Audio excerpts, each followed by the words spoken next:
Hey everyone, we've got something really special for you today. Actually, Kash is off the grid for a while, so we actually got our mutual friend Lee Smith, who is the author of The Plot Against the President and The Permanent Coup, to join us and actually guest host for a day. Hey everybody, welcome back to Kash's Corner. Lee, it's so fitting that you would be the one to be guest hosting today because I actually became aware of Kash Patel and his role in all of this in your book, The Plot Against the President. And it was really you, I believe, who connected us ultimately at the beginning. Oh, I'm very happy to hear it. It's been an immensely profitable relationship, not just for you and Kash and Epoch Times, but really, just all the information that you guys provide, the insight that the show provides. And, you really launched Kash as a media superstar. You see him on Truth Social, hundreds of thousands of followers. And I have to say, I'm really surprised. But every time I look at the stuff that he's posting, it's brilliant. It's informative. It's a lot of fun. So I couldn't be happier to have been the person who introduced the two of you. When you read The Plot Against the President, I'm just kind of thinking back a little bit. Kash really understood how the DOJ worked, and he, the thing that really made an impression on me was that he figured out how to depose these witnesses in ways that they could not kind of get out of the fact that they really knew nothing about Russia collusion, and that kind of set the stage for unraveling Russiagate. Yeah, that was one of the really important parts, writing the book and telling the story. I have to say also, I didn't know that authors necessarily have favorite lines or favorite passages from their book, but there's a part where Kash is talking about, the investigation that he and former Congressman Nunes and Jack Langer and those guys set up over at the House Intelligence Committee. And Kash says, it was our thing. Just how they named it, Objective Medusa. And you just see the amount of effort that these guys put into getting to the bottom of different issues that were plaguing the Department of Justice at the time, and that tragically seem to have only gotten much worse with our federal law enforcement authorities. But yeah, Kash's insight into the DOJ and the FBI, lots of these people he worked with, and he expresses profound respect for the people who are really doing the jobs. And the people who are not, he is rightly contemptuous of them and expresses on behalf of the American public our contempt for the people who are deceiving Americans and hurting the country. Well, so I want to talk about two things today. One of them is this new filing from John Durham on the Danchenko case. Some wild revelations in there. And at the same time, many of us seem to agree at this point that this Mar-a-Lago raid was kind of an extension of this original Russiagate, which of course John Durham, is seeking some accountability around. And at the same time, there's a whole series of new events that are transpiring that seem to be deeply connected, and you've actually been writing about this. But let's start with the Danchenko case, this Danchenko filing. Okay, Lee, when you read this thing, what did you think? The first thing that stands out, which is pretty amazing, and we see a lot of our friends and our social media sleuths, and the first thing that they pointed out was the fact that this guy, who is now, he's going to be on trial in October, Igor Danchenko, is that he was a confidential human source for the FBI. And the most astonishing thing was they made him a confidential human source after they knew he'd been lying. He was the primary subsource for Christopher Steele's now notorious dossier of reports alleging Donald Trump's connections to Russia, which we now know is, many of us knew at the time it was absolute garbage. So this guy Danchenko was the person who was feeding Steele with a lot of this nonsense. When the FBI when they say they first interviewed Danchenko in January 2017, Danchenko walked a lot of it back, saying, I was exaggerating, or it was bar talk. Nonetheless, the FBI decided to make him a confidential human source, which meant a couple different things. The first thing it meant was they were paying him, right? Now they had them on the payroll, which meant the U.S. taxpayer was paying for this guy who had lied to help frame a presidential candidate And then the President of the United States in January 2017, Donald Trump was President of the United States, and they hired the guy who was behind the lies that got a warrant to spy in his campaign. It's mind-boggling. Let me just jump in to the guy who told them he was lying. Yeah. He said he'd been exaggerating. He said, I think Steele misunderstood this, or, it was bar talk, or, that's what it was. And, of course, the FBI at that point kept investigating Donald Trump. They would have Carter Page under a Foreign Intelligence Surveillance Act warrant. The last renewal was at the end of June, so they were spying on the Trump circle. They were collecting the electronic communications of the Trump circle into it appears into the early fall of 2017. So it's pretty astonishing, and that's what really stood out for most of the people who were going through this new filing. Now, I will say that one of the issues that a lot of people have raised, and that certainly struck me when I first saw it, was the way that John Durham has shaped this case is the way he shaped the Michael Sussman case as well. The Sussman case where he was acquitted of lying to the FBI. Well, to do that, to set that case up, Durham had to frame it so that Michael Sussman came in and lied to the FBI, and the FBI was the party that had been deceived, right? That was the sucker or the patsy. He's doing the same thing with the Danchenko trial.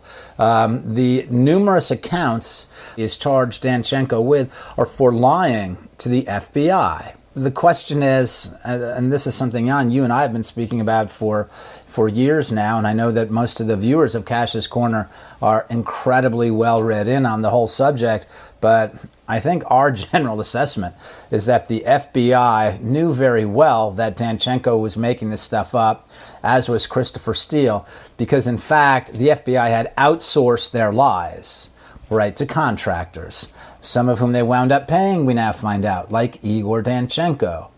So that's, I think, I don't know enough. We'll have to see when Cash comes back to talk about the different legal issues that this may raise.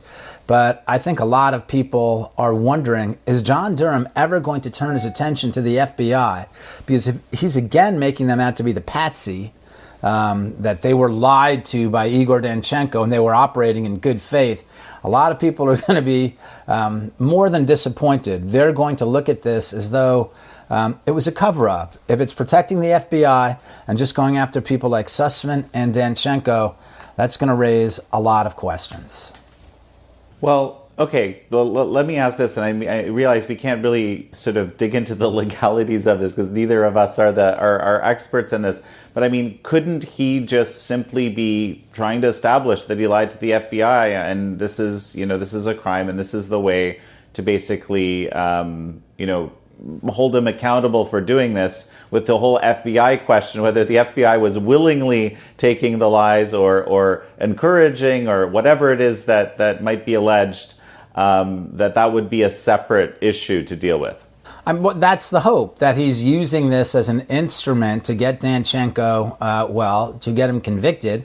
And then I think also in the hope that he'll be able to build on this, and then he'll be able to go after the FBI, or who knows, maybe Igor Danchenko has so much pressure on him, he'll feel compelled to talk and give up different officials at the FBI, or give up Clinton campaign officials, or start giving people up. That's the hope. But again, what looks so strange about this is, here's the basic setup. And this is information that we knew about it before, but it's information that Durham now wants to introduce into the trial of Danchenko.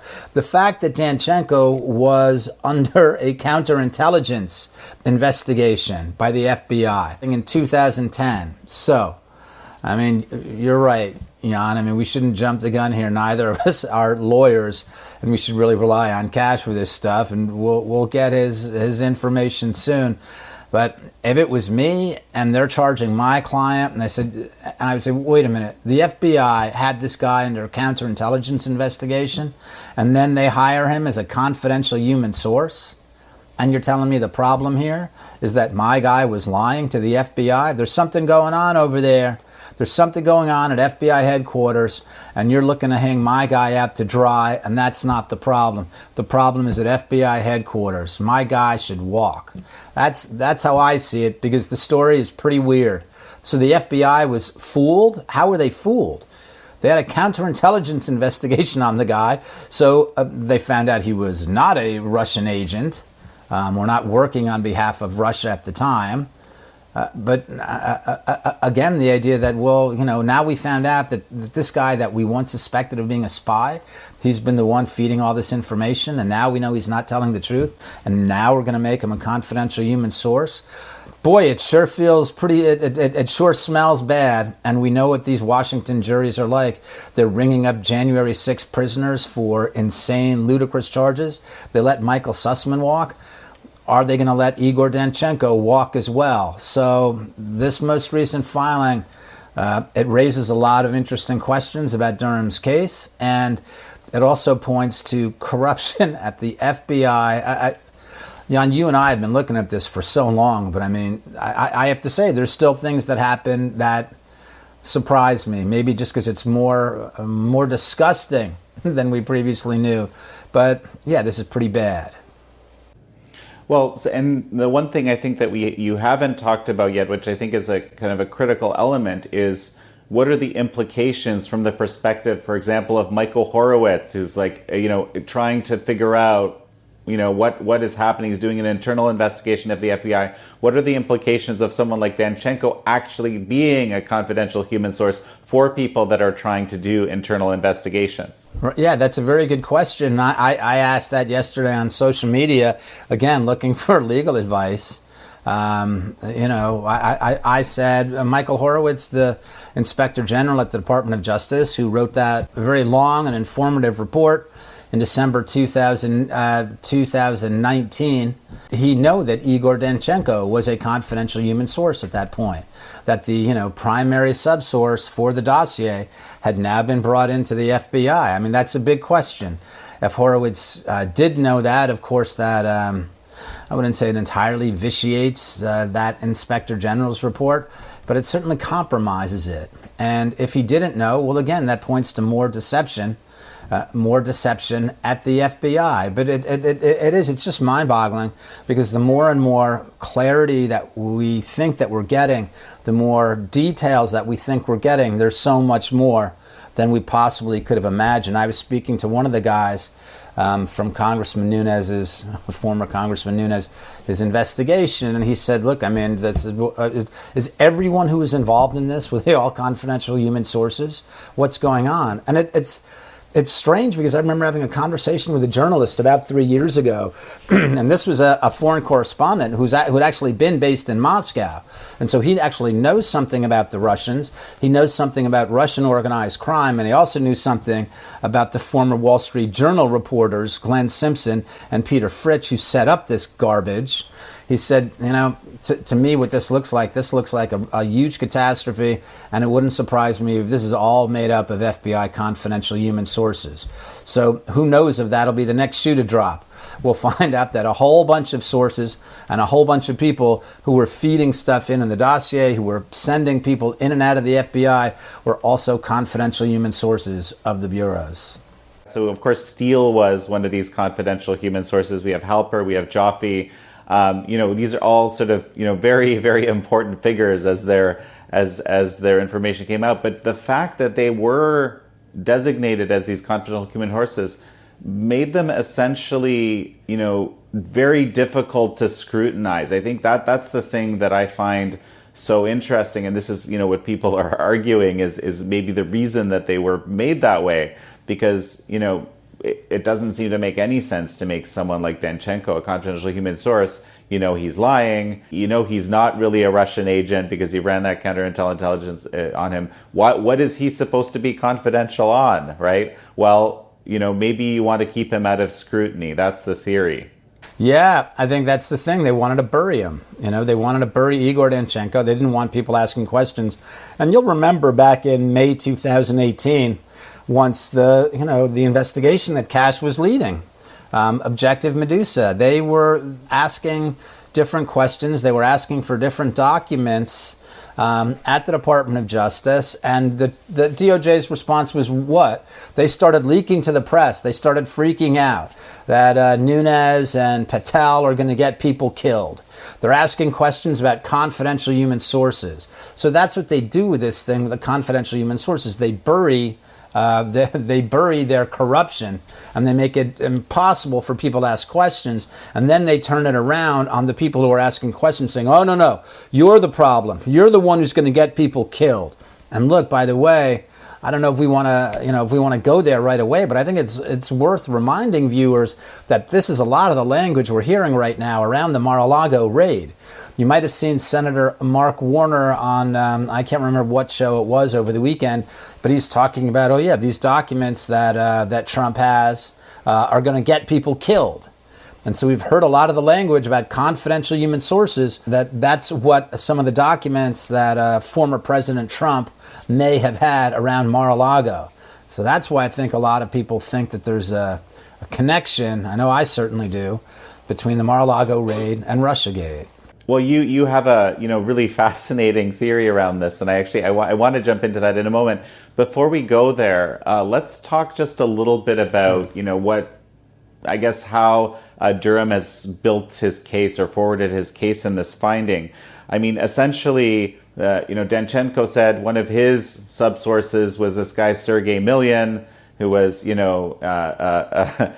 vilified. His life was attempts were made to destroy his life. It turns out that Milyan, just kind of had nothing to do with any of this, and was probably just shocked to discover that he's basically associated with this whole thing in the first place. I mean, it's a really heartbreaking story. I mean, I didn't because Sergei Milyan's role as this had been reported early on was very confusing. And of course, this was a function of Fusion GPS and the FBI screwing things up or screwing things around so that Sergei Milyan looked guilty. And it was hard even for a lot of reporters with the prestige press who were reporting this story honestly to figure out what Sergei's role was. I remember reading the book that Simpson and Fritz wrote, and they pointed out that what they did was they alerted an ABC News producer they'd known to the existence of Sergei Milyan. So they set Sergei up. It wasn't just the FBI, right? This was also Fusion GPS that set up Sergei Milyan. They put him in front of the cameras on ABC News. And the heartbreaking thing about it is this. I mean, Sergei and I, trade messages. He tells his story very honestly.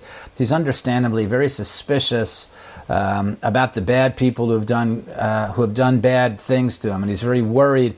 In the Durham filing, they note that Sergei is not going to return to the United States to testify because he's worried for his safety, the safety of his family.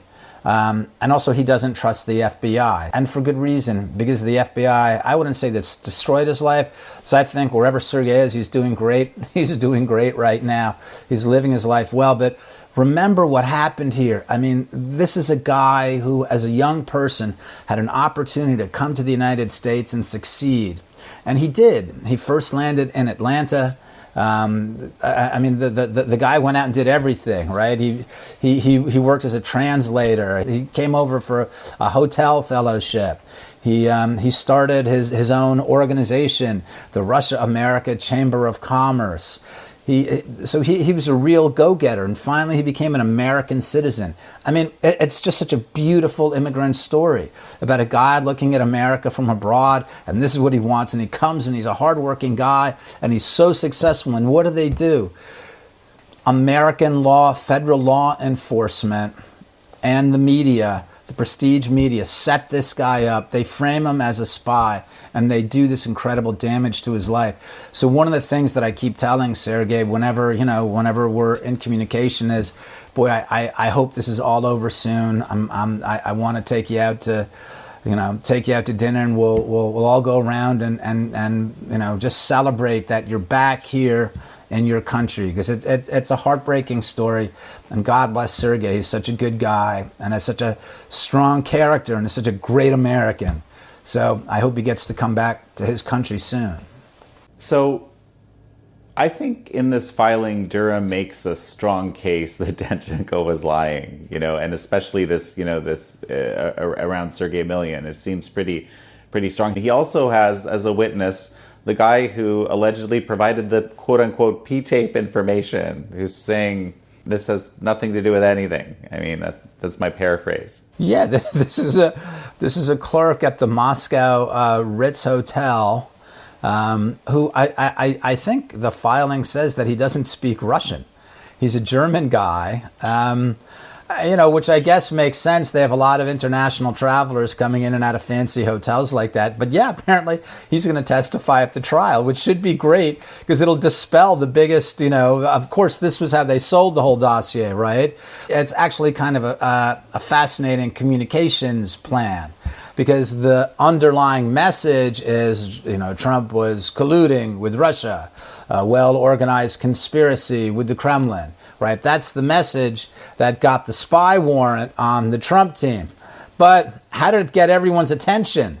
It got everyone's attention by talking about the P-tape, right? So it was so clearly just a communications strategy. This had nothing to do with law enforcement. It had nothing to do with counterintelligence. It had to do with selling it to the press, selling it to the public, getting their attention. And then there was another play going on behind the scenes, which was this same document that was out there smearing Donald Trump was also a document that was used to get a warrant to spy on American citizens. Just terrible.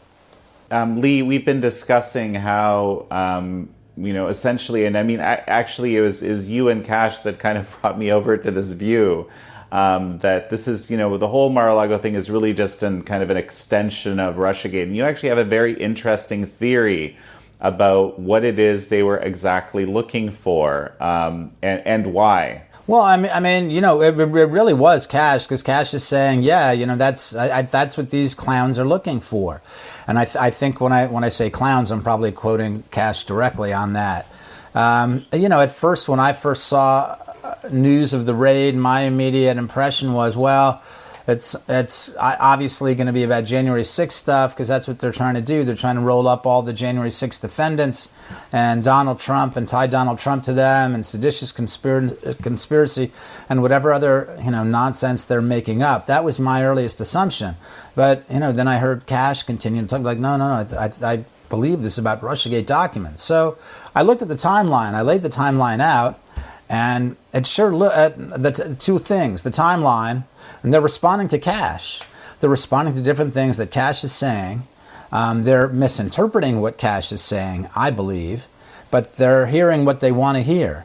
And I think that's part of what prompted them to move on Mar-a-Lago. And the other thing is, if you look at the different press reports, especially from the New York Times, which carried water for that Crossfire Hurricane team, for their Russiagate investigators. If you look at the language that they're using around this is all Russiagate language, and that's what I meant before, going back to that moment, May 2018, when the DOJ and the FBI are freaking out about confidential human sources, and that at the time was referring to Stefan Halper, right? Of course, we know is not really a confidential human source. The guy was a political operative, and he's out there and he's trying to set up everyone.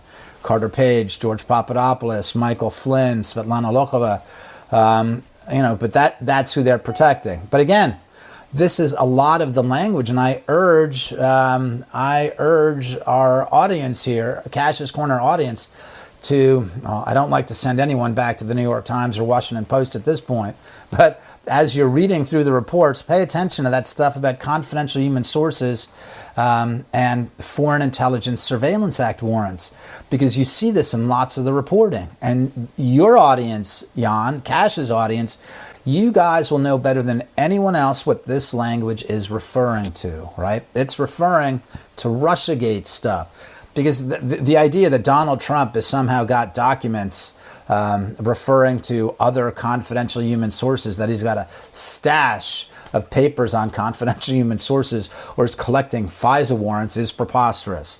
There's only one case that involved FISA warrants and confidential human sources that is of interest to the 45th President of the United States, and that's Russiagate material. Well, and so you at the beginning alluded to the fact that the people orchestrating the Mar-a-Lago raid were misreading what Kash was saying about the documents, but it wasn't really clear. Can you just kind of lay out to me what you think happened there? In a May interview, I think it was May 5th, with Breitbart, they asked Kash to comment on reports that Donald Trump had classified documents at Mar-a-Lago. Audience, if you have time, check out my article at Tablet Magazine from a couple of weeks ago on this, where I have all the links where you can follow it closely. May 5th, Breitbart interviewed Kash. Kash said, no, this is not true. Donald Trump does not have classified documents there. And then he made another comment, which is often lost. He said, look, the president declassified a whole bunch of different documents. Some of these had to do with Russiagate, the first impeachment related to Ukraine, and a whole bunch of other things that are of vast interest to the American people. So I think what is possible, what is plausible, is that the FBI and DOJ listening to that are thinking that that's what Trump has down at Mar-a-Lago, because the two different currents got mixed up a bit. The question was about Mar-a-Lago, then Kash transitioned into saying, look, regarding the documents, the president has full declassification authority. He said, no, that he didn't have stuff that was classified at Mar-a-Lago, and then he went off, again, to a somewhat parallel track, saying he declassified a whole bunch of stuff. I think it's possible, again, what the FBI understood is that that's what Donald Trump had at Mar-a-Lago, these Russiagate documents, or these documents related to Russiagate. Then there was another, and this is equally dense. Donald Trump appointed Kash and John Solomon to be his representatives to the National Archives, right? Because they wanted these documents. They wanted the Russiagate documents. And archives said, well, Kash and Solomon eventually found out that the archives did not have a record of those documents. I think what happened is that the FBI, they felt that Donald Trump had a copy of those documents, because none of those Russiagate documents were in the 15 boxes that went to the National Archives in January. So it's a little confusing and a little dense. But again, I hope if you go back and check out that article, I explain it clearly there. But the important thing is the timeline and the likelihood that the FBI was listening to what Kash and others were saying, John Solomon, and they misunderstood it, and that's why they're on the hunt for Russiagate documents. And just to kind of recap for everybody, there's, according to Kash, again, about 60% of these Russiagate-related documents that were declassified are already available, but there's 40% that are not. And at the end of the Trump administration, basically Mark Meadows was going to, I think, release these, if I recall correctly. But then there were, I think, the FBI or the DOJ cited privacy concerns, so he passed these over to the DOJ. And basically, at that point, they essentially disappeared, right, into the ether, so to speak. Yeah, perhaps never, with the idea to never be seen again. It makes me wonder what is in these documents, and I really want to know badly. And of course, both Kash and Devin Nunes, they're very serious about their treatment of classified information, so they're not sharing. Yeah, definitely not. Yeah, it's like the scene at the end of Indiana Jones and the Raiders of the Lost Ark, right? When they take the Ark, the most precious possession perhaps in world history, and they hide it away. And the point is, no one will ever see this again. And I think that was the idea with the DOJ. We're going to take these documents and we're going to file them next to the Ark of the Covenant, and no one will ever see these documents again. Now, certainly we hope the next Republican White House will make these documents available, as Donald Trump wanted to make them available to the American public so we can understand what the FBI and DOJ was up to at that point. I mean, one of the things, Jan, that you and I have spoken about for so long is this just keeps going on, so it's like we're playing catch-up. We're talking about documents here about things that happened 6 years ago, and look at what's going on now. I mean, now the thing that we want is we want to know what was going on with Mar-a-Lago. What's the decision behind that? What are the documents behind that?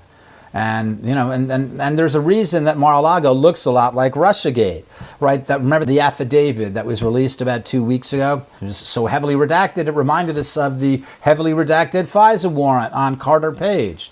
So we're seeing all these duplications, and the reason for that is it looks like Russiagate because it's Russiagate.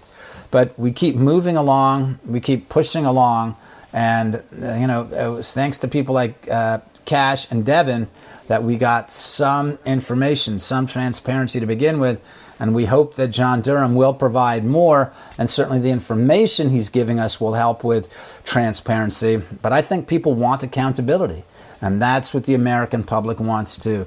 People who broke the law, people who violated the trust of the American public, who the FBI and DOJ are responsible for protecting. If they violated our trust, if they broke the law, they have to be held accountable. And what have we seen instead?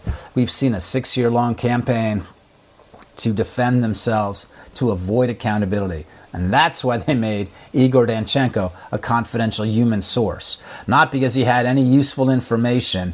They put him on the U.S. taxpayer dime so that they could protect him. Again, the scandal grows larger and larger the more information we have. So Lee, it's time for our shout out. I love the fact that you and Kash do this every week. I find it really moving, and I'm so honored that I get to do it this week. And this week's shout out goes to the Russiagate corner of Twitter. These guys have been amazing. I mean, I've learned so much from them, Jan. I know you have too. We all have. And it's just amazing to see people who not only gather information, but they disseminate information to help educate their fellow Americans. So I'm going to shout out with as many names as I can remember, but there have got to be 30, 40 people who have been doing great research for the last 4 or 5 years. So we're going to start with some of the guys who are also with the Epoch TV team, and that's Hans Montke and Jeff Carlson. Thank you. I also want to shout out to Monsieur's Ghost. He was one of the first people, if not the first person, who understood how Sergei Milin was being framed. He's great. We have Fool Nelson, a savant, a genius. Technofog, Legal Mind, fantastic. Stephen McIntyre goes under climate audit. Let me see, Walk of Fire, Rising Serpent, and the other one that I really want to make sure I name, that I shout out to, well, first of all, Sham Infinite, because Sham is going to get mad if I don't remember his name. The other person I got to have a big shout out for is my man, Undercover Uber. We haven't seen him in so long, but the stuff that he was producing on Russiagate is just amazing. So we love you, Undercover Uber. Come back. And again, big shout out to the Russiagate corner of Twitter. You guys are the best. If I forgot some of your names, go ahead and give me a hard time, but you should be on Truth Social anyway. And we'll see you next time on Kash's Corner.